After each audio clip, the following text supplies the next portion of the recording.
Politically, presidentially, we're talking about the '08 contenders, the William Tell overtures in the background. It means it's time for PoliticalDerby.com. Jason Wright is the editor of PoliticalDerby.com. He joins us from D.C. Jason, we want to talk about the other candidates, the candidates that you don't hear much about. Not at the tippy top. Not at the tippy top. Right, this other group of candidates, and I want to know why they're not getting more buzz. For instance, one person who has great international and gubernatorial experience, who you'd think you'd hear more about, Bill Richardson. Why not more buzz? Well, I think that's coming. You know, Richardson faces a real problem with name ID. He's obviously popular out in the West, but the rest of the country still doesn't know a whole lot about him. But I absolutely believe that if you place all of these horses on the racetrack, and what better week to do it now than with the Kentucky Derby a couple of days away, That's you right. got Bill Richardson sort of at 4, leading up the rest of the second tier of horses. And I think there's a pretty good gap between Bill Richardson and other guys like Biden and Dodd. All right, so let's go ahead and take a look. If we could look once again at the number 4, number 5, and number 6 horses, because obviously the number 1, 2, and 3 are Hillary, Obama, and Edwards.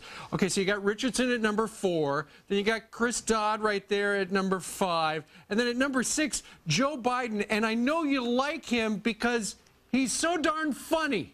He is. I mean, no one in this race wants Biden to go away. I guarantee you the top-tier horses, Hillary, Obama, and Edwards, they would love to see Biden stay in this race because every time they stand next to him, they look like a better candidate in comparison.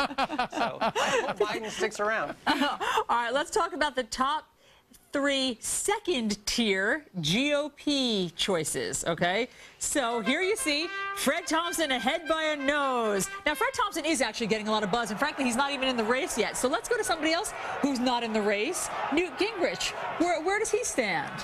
Well, we have Newt at 5, Huckabee at 6. Although, again, like the Democrats, I think your number 4 horse, Fred Thompson, is far ahead of Newt and Huckabee. We're sort of on this Fred watch right now. Everyone in the political world waiting to see if he's going to pull the trigger. And frankly, I'm one who believed for a long time that he might not actually have the fire in the belly to make the race. But after seeing him with Sean Hannity last night, I'm not sure that's true anymore. I think I might have to eat some crow. It does look like he's going to run. And I don't know that Newt and Huckabee really at this point have found enough traction. Huckabee in particular is a guy who's actually formally announced, but is having a really hard time inching up at the polls. Okay. Why is that, just out of curiosity? That's a great question. His message, for whatever reason, isn't resonating. Like Richardson, on paper, I think that Mike Huckabee looks like the ideal candidate, popular Southern governor, great backstory. For whatever reason, he's not been able to raise enough money to really get on the air and let people know who he is.